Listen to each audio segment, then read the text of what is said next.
ये पिछले कुछ अरसे से नशे का प्रभाव लगातार पूरे देश में सभी राज्यों में बढ़ा है। हिमाचल प्रदेश ने कुछ इनिशिएटिव्स लिए और उन इनिशिएटिव्स की वजह से काफ़ी हद तक हम बहुत सारी चीज़ों को कंट्रोल करने की स्थिति में भी कामयाब हुए हैं। एक इनिशिएटिव जो हमारे जो एडजॉर्निंग स्टेट्स हैं, क्योंकि जब हमने देखा कि हिमाचल ही प्रभावित नहीं है, हरियाणा, पंजाब, जो उत्तराखंड, जो हमारे पड़ोस के राज्य हैं, वहां से भी बहुत सारे लोग, क्योंकि बहुत सारे लोगों के खिलाफ जो मामले दर्ज हैं वो हमारे राज्य के हैं ही नहीं, वो उन्हीं राज्यों के हैं, पड़ोसी राज्यों के। इसलिए उनके साथ भी हमारा कोऑर्डिनेशन बने और कोऑर्डिनेशन से हम जॉइंट स्ट्रेटजी के मुताबिक उनको तो है वो ऐसे लोगों पर कार्रवाई कर सके जो नशे के इस धंधे से जुड़े हुए हैं। तो उसमें हमारी पहल काफी हद तक कामयाब हुई है। बहुत सारे उसमें हमारे जो ऑपरेशन जो है वो कामयाब रहे हैं। अब हमें एक व्यवस्थित ढंग से हमारी स्ट्रेटजी क्या हो सकती है, प्लानिंग क्या हो सकती है, इसके लिए हिमाचल प्रदेश में हमने एक नई शुरुआत की है। नशा निवारण बोर्ड का गठन किया है और उस गठन के पश्चात आज हमारी पहली बैठक है।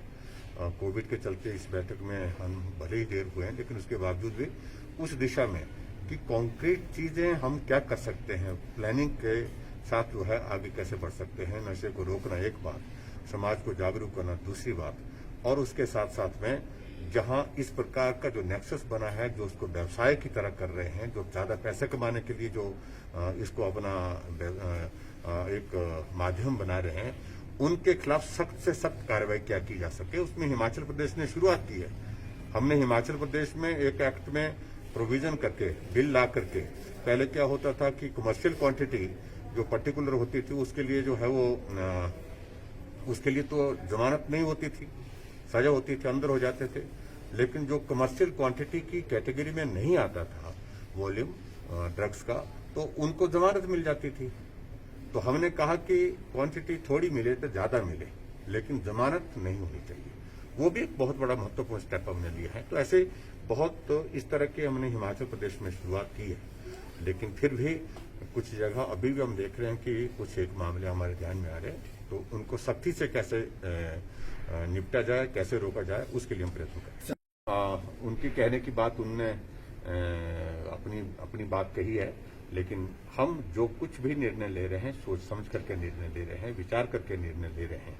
और संस्थान सिर्फ चुनाव के दिनों में खोलना, वो पूर्व सरकार की एक संस्कृति बन गई थी, काम करने की एक संस्कृति बन गई थी। इस संस्कृति को बदलने की आवश्यकता है।